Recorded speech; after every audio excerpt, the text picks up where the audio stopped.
Shalom, jemaat di sisi yang diberkati oleh Tuhan. Puji nama Tuhan, pada pagi hari ini kembali kita akan mendengarkan firman Tuhan. Saya bersyukur kepada Tuhan karena pemeliharaan Tuhan yang ajaib dalam hidup kita. Di hari Minggu yang berbahagia ini, tentunya kita juga merasakan kebahagiaan secara bersama-sama di dalam Tuhan. Walaupun saya tahu kita masih dalam keadaan yang masih pandemi virus COVID-19 ini, tapi itu semua tidak mengurangi sukacita, kebahagiaan kita di dalam Tuhan. Amin. Nah, sebelum kita mendengarkan firman Tuhan, mari kita berdoa.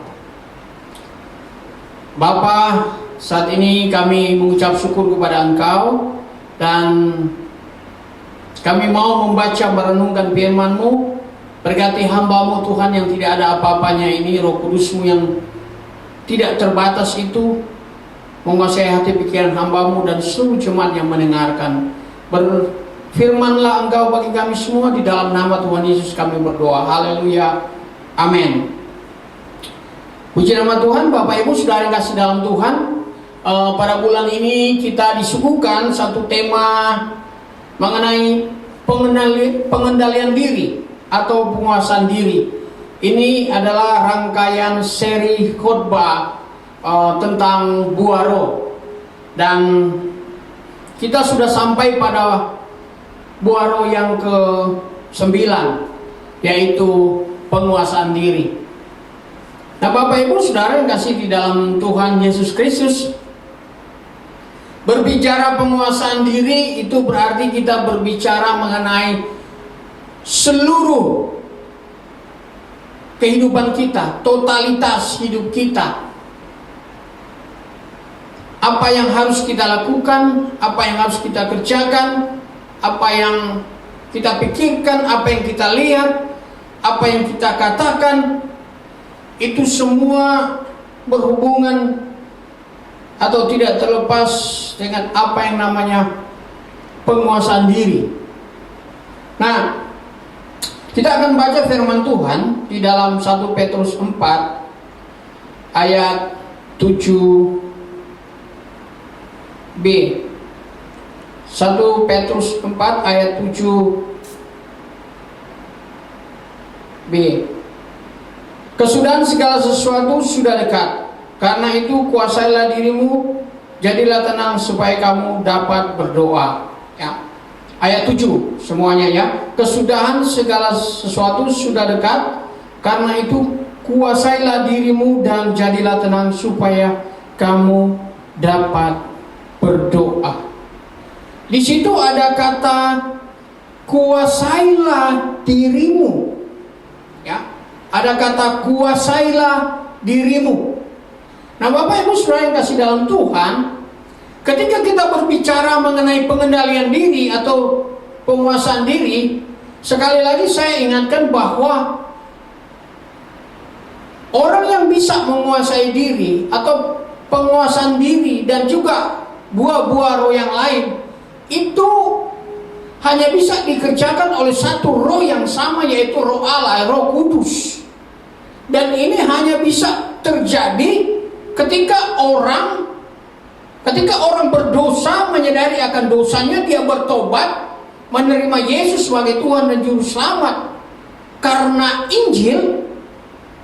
Nah, dia itu dimeteraikan oleh Roh Kudus, Efesus 1 ayat 13.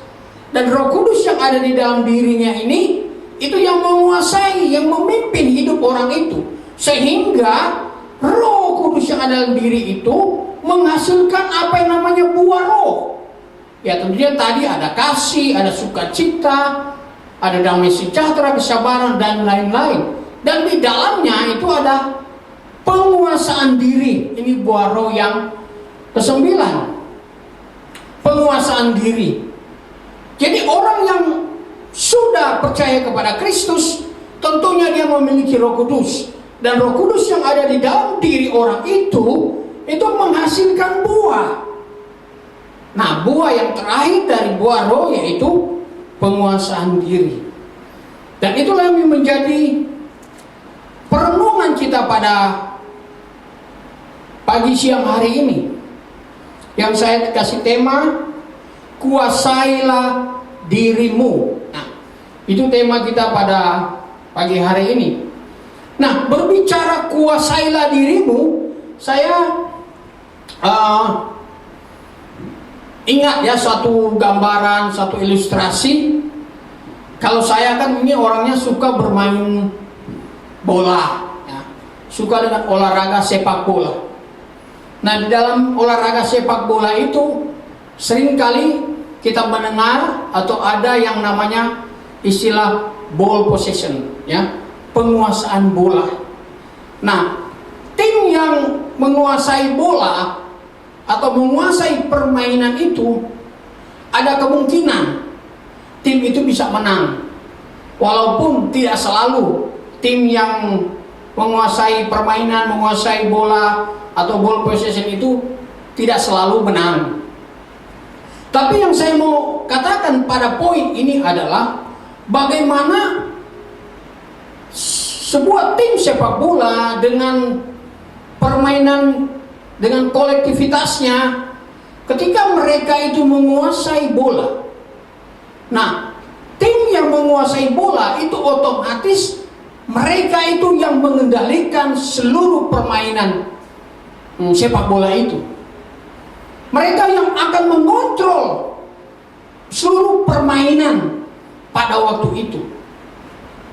Nah, sangat indah sekali melihat bagaimana suatu tim ketika mengontrol atau mengendalikan suatu permainan.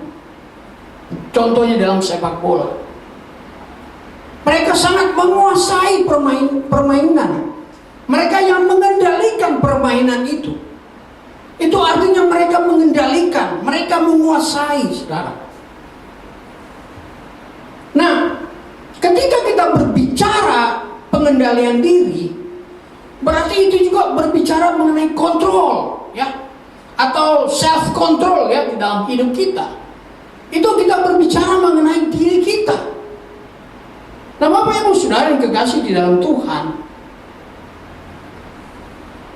kalau kita berbicara mengenai kuasailah dirimu, dirimu ini kan berarti satu pribadi, orang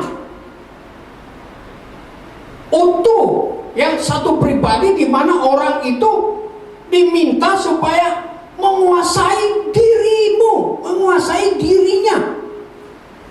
Nah, saudara, kita ini kan manusia memiliki banyak elemen, ya, ada elemen tangan, elemen kaki, elemen mata, telinga, hidung, mulut, dan lain-lain.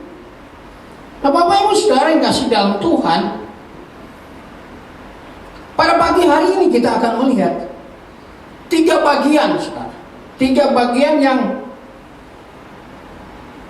harus benar-benar kita kuasai di dalam hidup kita. Seperti saya katakan, di dalam tubuh kita ini terdiri dari berbagai macam anggota tubuh. Tetapi ada 3 bagian yang benar-benar kita harus kuasai. Dan ketika bagian ini kita kuasai, saya pikir itu juga yang akan menjadi, yang akan mengontrol, yang akan mengendalikan seluruh hidup kita. 3 bagian itu apa, saudara? Yang pertama itu adalah mata. Kita melihat di dalam Markus pasal 6 ayat 22 dan sampai 23, di situ dikatakan jika kita tidak menguasai mata, maka kita akan mudah sekali terjerumus dalam dosa, saudara. Mata adalah pelita. Artinya mata itu, saudara, yang akan menjadi sumber terang, Jika mata ini tidak bisa melihat, tentunya kita tidak bisa berjalan dengan normal, saudara. Mungkin kita bisa nabrak, kesenggol barang, dan lain-lain, saudara. Tetapi ketika ini mata ini menjadi sumber penglihatan, inilah saudara yang harus benar-benar dikontrol. Mata ini harus benar-benar dikendalikan. Kalau mata ini tidak bisa dikendalikan, saudara, ini berbahaya. Karena begini, saudara. Contohnya begini. Orang berbuat dosa itu karena mata juga. Contoh, Daud. Itu semua ini cerita lama. Daud, saudara, ketika itu dikatakan dia berjalan-jalan di atas soto istananya, saudara. Dan di atas soto istananya, dia itu melihat seorang perempuan yang lagi mandi yang bernama Batseba, saudara. Ingat, dikatakan dia melihat, saudara. Berarti mata.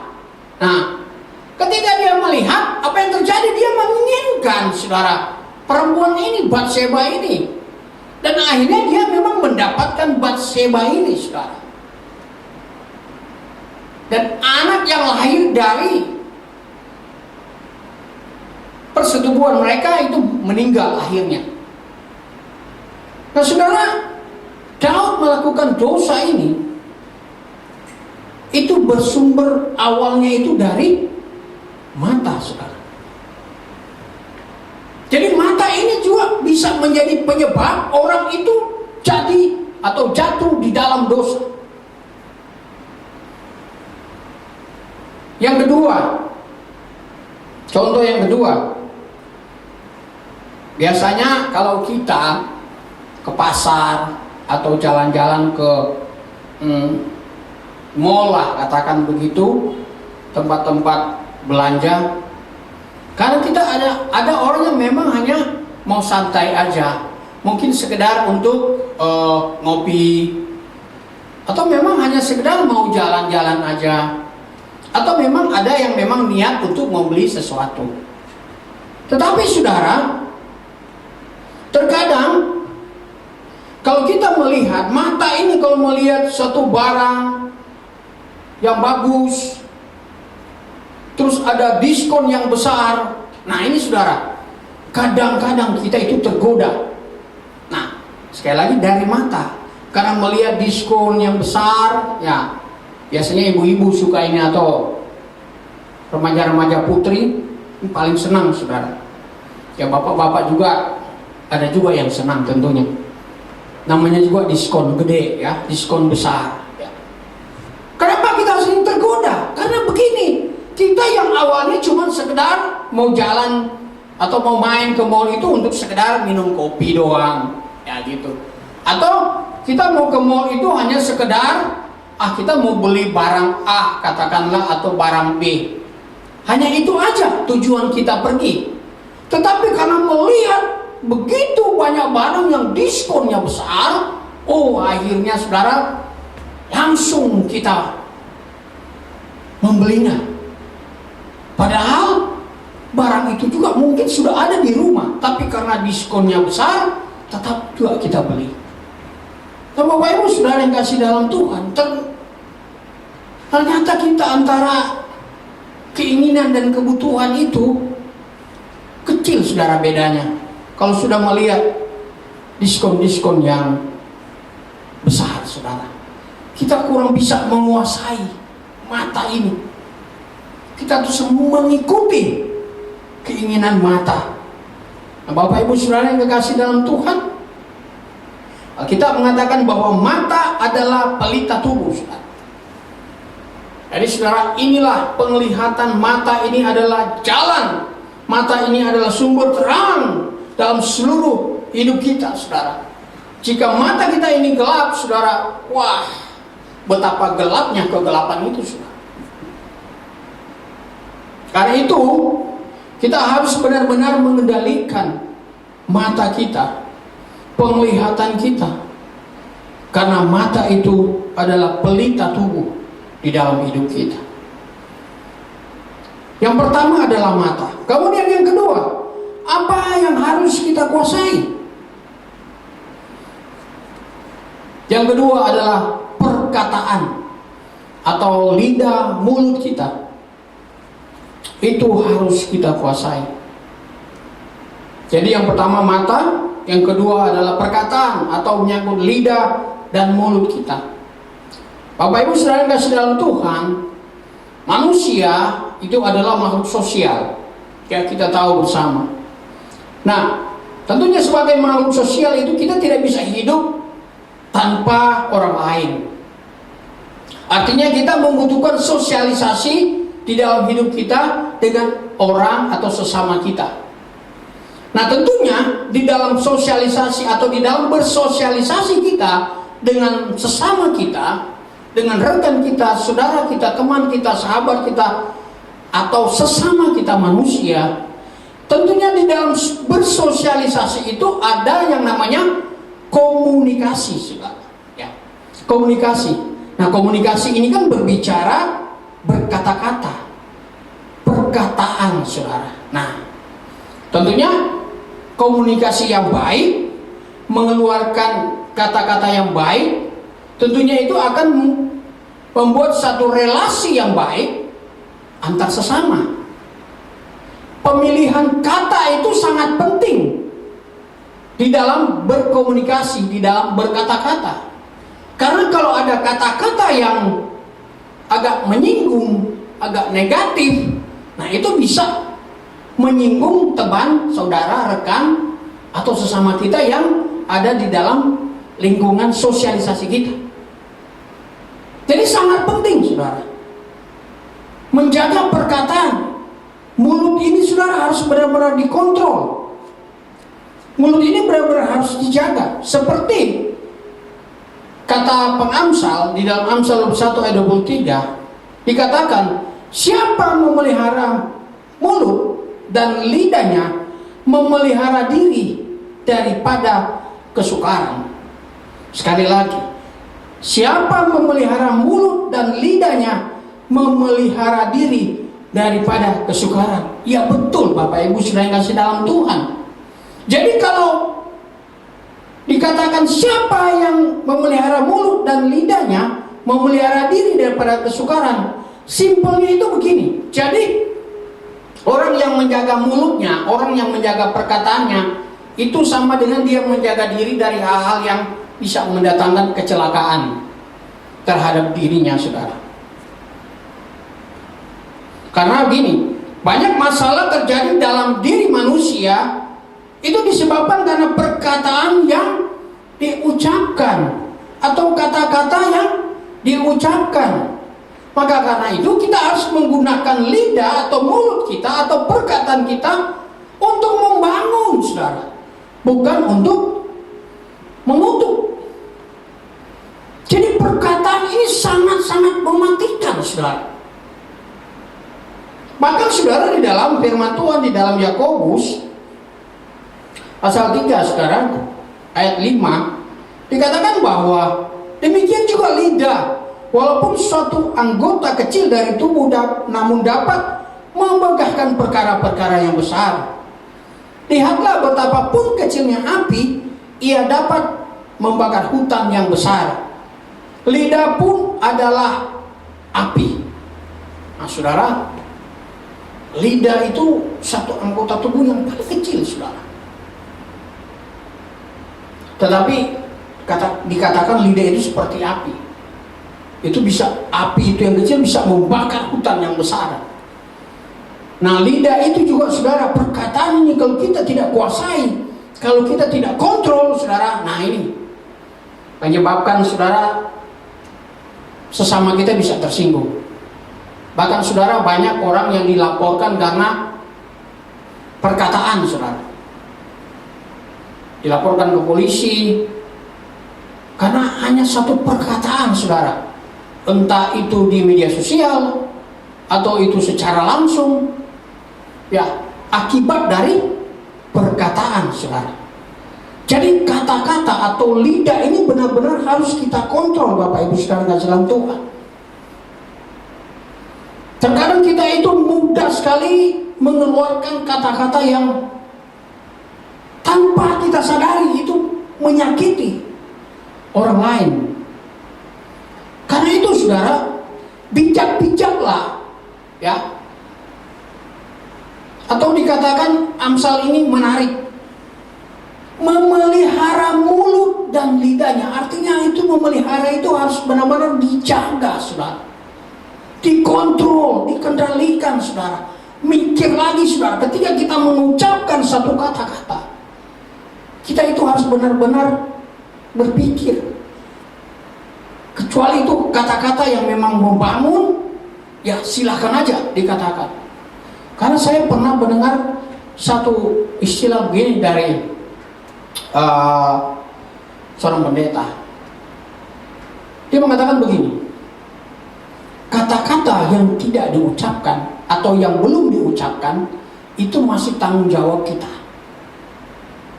Tapi kalau kata-kata itu sudah dikeluarkan, itu sudah menjadi tanggung jawab kita dan orang lain saudara. Artinya begini, orang lain sudah mendengar apa yang kita katakan. Kita mau tarik lagi udah nggak bisa, orang lain udah tahu. Tapi kalau kata-kata yang belum keluar, itu masih tanggung jawab kita.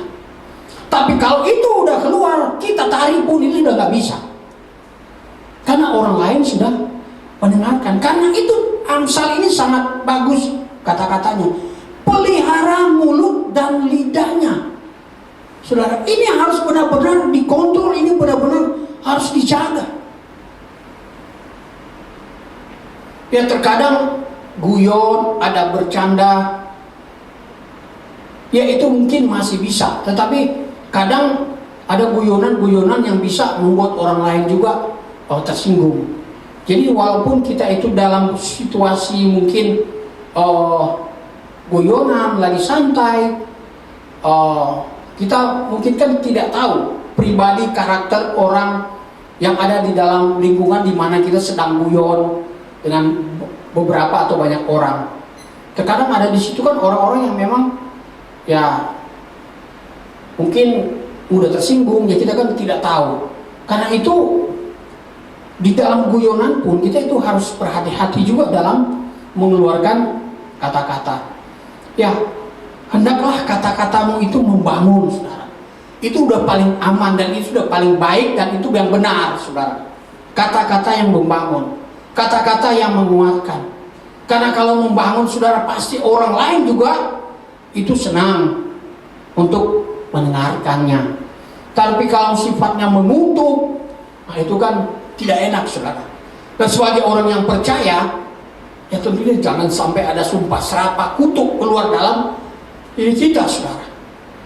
Bahkan jangan sampai, saudara, suami istri, anak-anak berantem selalu keluar kebun binatang, saudara, di dalam mulutnya. Nah itu kan kita harus menghargai, saudara. Jangan sampai suami mengatakan sama istri, anjing lu, babi lu. Ah, saudara, terang kita tidak sadar mengeluarkan kata-kata itu. Ya kalau kamu suami mengatakan istri anjing, babi, ya kamu siapa? Itu sebagai suami. Ya kamu sama dong kalau begitu. Kok mau kawin sama anjing atau babi, saudara? Ya kan lucu gitu, saudara. Terkadang banyak, saudara, pertengkaran sampai kita itu mengeluarkan kata-kata yang sampai mengeluarkan, maaf saudara ya, kata-kata kebun binatang itu yang saya ucapkan tadi itu keluar, saudara. Wah ini udah parah, saudara, kalau kita dalam hubungan suami istri itu sudah mengeluarkan kata-kata yang demikian. Saya harap tidak ada yang demikian, saudara, cuma di sisi yang saya kasihi dan diberkati oleh Tuhan. Karena itu mari kita sangat-sangat menjaga, saudara, menjaga, mengontrol mulut dan lidah kita, supaya perkataan yang kita sampaikan itu adalah perkataan yang membawa berkat, perkataan yang membangun. Itu hal yang kedua. Jadi yang pertama mata, yang kedua perkataan, dan yang ketiga adalah pikiran. Kita harus mengontrol, kita harus menguasai pikiran kita. Di dalam 2 Korintus 10 ayat 5b dikatakan kami menawan pikiran dan menaklukkannya pada Kristus. Bapak Ibu saudara yang kasih dalam Tuhan, pikiran sangat penting sekali perannya dalam hidup kita. Apa yang kita berbuat adalah hasil dari apa yang kita pikirkan. Jadi jika kita tidak bisa menguasai pikiran kita, maka tindakan kita itu pun tidak bisa kita kuasai. Saudara, ketika kita merencanakan sesuatu, tentunya kita berpikir. Berencana itu kan kita memikirkan. Dan ketika berencana itu sudah ada hasil dari pemikiran. Ketika planning sudah ada, berarti itu membutuhkan satu tindakan. Ya kan? Kita akan lakukan rencana itu hasil dari pemikiran kita.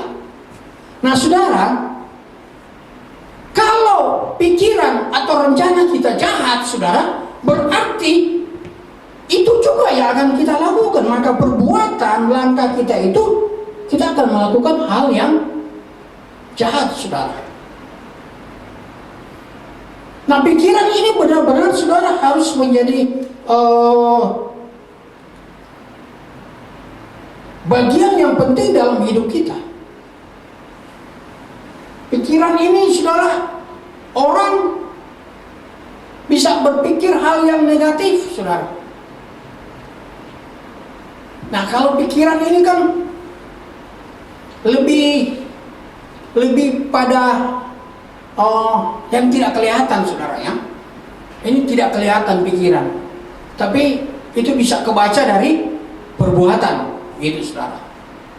Jadi orang berpikir ya hanya orang itu yang tahu sama Tuhan, gitu, saudara. Nah, terkadang orang berpikir hal yang negatif. Orang sudah berasumsi, orang sudah curiga, ya, kepada sesamanya, pada temannya, sahabatnya, dan pada sesama manusia. Orang itu menjadi takut, itu juga karena dari pikiran. Orang khawatir, itu juga karena dari pikiran. Orang udah berasumsi, orang udah takut dengan asumsi. Padahal kan asumsi itu kan sesuatu yang belum menjadi kenyataan.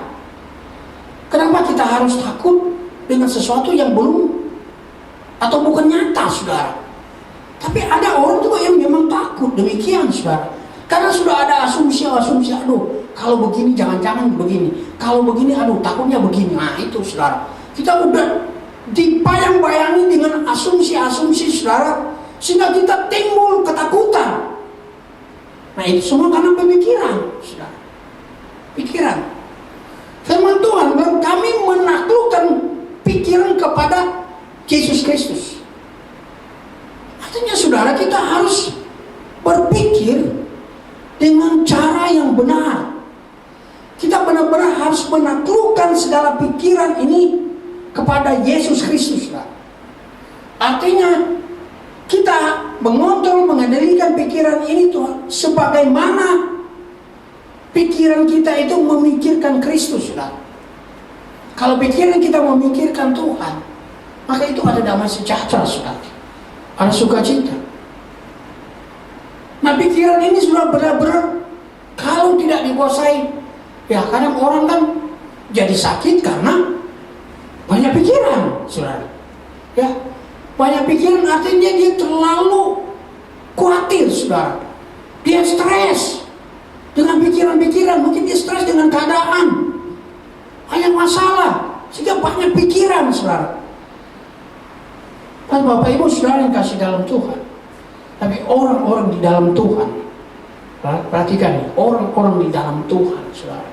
Ada orang-orang yang tahu bagaimana dia menempatkan pikiran atau bagaimana dia berpikir sesuai dengan kehendak Tuhan.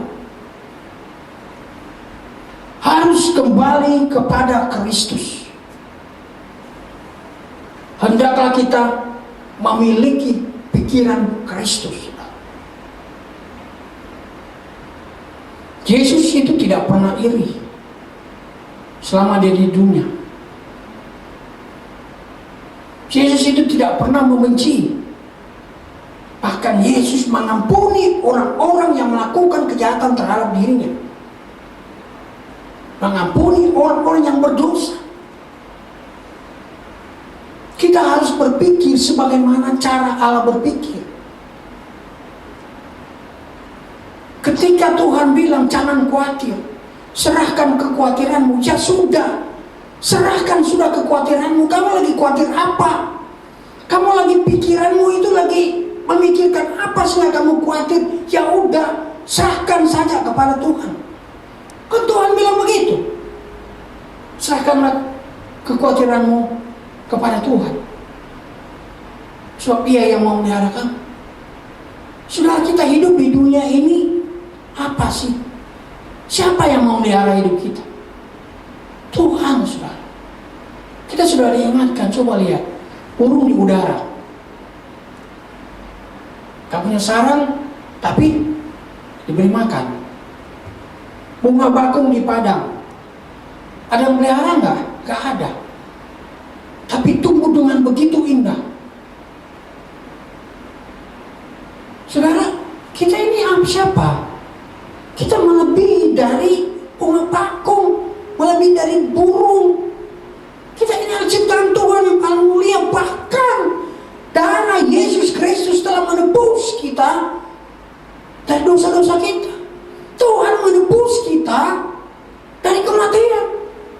Yesus rela mati bagi kita ketika kita masih berdosa. Betapa berharganya kita ini di hadapan Tuhan. Kenapa kita perlu khawatir? Kenapa kita stres dalam hidup kita ini? Seolah-olah kita sudah tidak punya pengharapan lagi. Saudara yang kasih dalam Tuhan, kuasailah pikiranmu. Ubah cara berpikirmu. Cara berpikirmu tentang masalah, tentang keadaan, tentang dirimu, tentang istrimu, tentang suamimu, tentang anak-anakmu, tentang rekan sekerjamu, dan siapapun. Ubah cara berpikir kita. Kita harus memiliki pikiran Kristus. Kalau kita sudah diubahkan oleh Tuhan, maka pikiran kita juga itu sudah harus benar-benar berubah.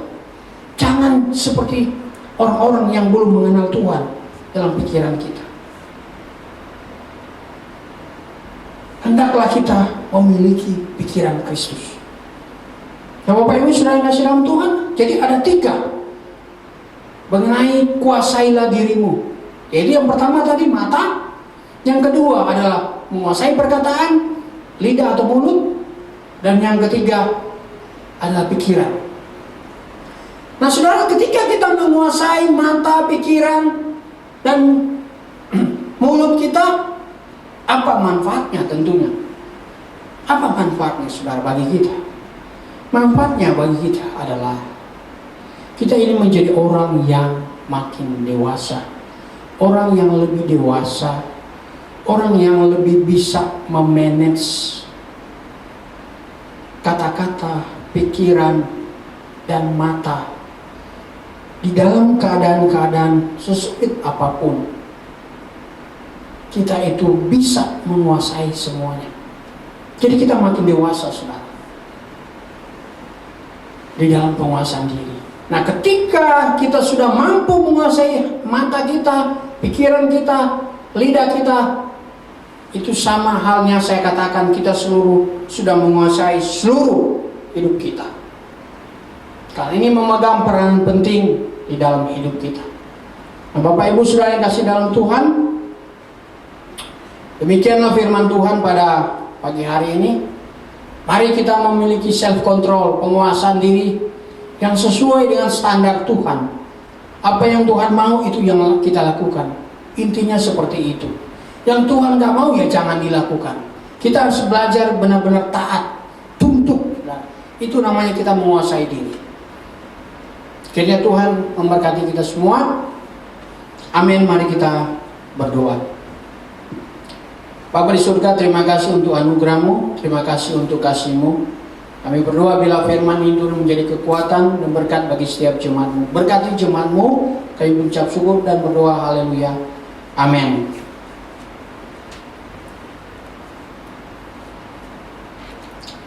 Bapak Ibu sedang kasih dalam Tuhan, kita akan masuk dalam persembahan. Sebelum kita memberikan persembahan, mari kita berdoa. Tuhan, saat ini kami akan memberikan persembahan. Berkatilah persembahan yang kami persembahkan, baik itu persepuluhan, ucapan syukur, sukarela. Biarlah Tuhan memberkati semua, memberkati jemaat-Mu yang memberikan dan yang belum sempat memberi. Kami mengucap syukur dan memberikan persembahan di dalam nama Tuhan Yesus. Haleluya. Amin. Puji Tuhan, selamat memberi. Kiranya Tuhan memberkati setiap persembahan yang kita berikan kepada Tuhan. Persembahan bisa ditransfer melalui nomor rekening yang tertera di layar berikut ini. Kiranya Tuhan Yesus memberkati kita semua. Amin. Terima kasih dalam Tuhan. Sekali lagi mari kita berdoa syafaat. Kita berdoa. Tuhan, kami mengucap syukur kepada Engkau untuk anugerah-Mu dan kasih-Mu bagi kami semua. Kami berdoa Tuhan, berkatilah pelayanan GBI Tishpuri Mansion. Berkati Bapak Ibu Gembala kami, Pastor Daniel dan Ibu Vera Tuhan, dalam setiap panggilan pelayanan yang Allah percayakan bagi mereka. Tuhan, kuatkan mereka, teguhkan mereka, urapi mereka Tuhan. Berkati hidup, pekerjaan pelayanan dan rumah tangga anak-anak mereka Tuhan, diberkati. Seluruh all core team Tuhan, kamu berkati semua. Dan juga seluruh pelayanan track dan seluruh pelayanan kami Bapak, kami percayakan kepada Engkau. Berkati juga untuk seluruh jemaat-Mu Tuhan dimanapun mereka berada. Di tengah pandemi ini Tuhan tentu membatasi ruang gerak dan pertemuan kami. Tapi kami percaya Tuhan, jemaat Tuhan tetap diberkati dan dipelihara oleh Tuhan. Karena itu ya Bapa, biarlah apapun yang mereka alami saat ini Tuhan, kami berdoa Allah tetap menopang hidup mereka. Allah tetap memberkati hidup setiap jemaat Tuhan, sehingga mereka tetap terpelihara di dalam Tuhan. Terlebih lagi iman mereka tetap terpelihara di dalam Tuhan. Berkati bangsa ini Tuhan, di tengah berjuang, di tengah pandemi ini Tuhan, Engkau memberkati pemerintah kami. Pemerintah Engkau sudah pilih dan Engkau tetapkan Tuhan.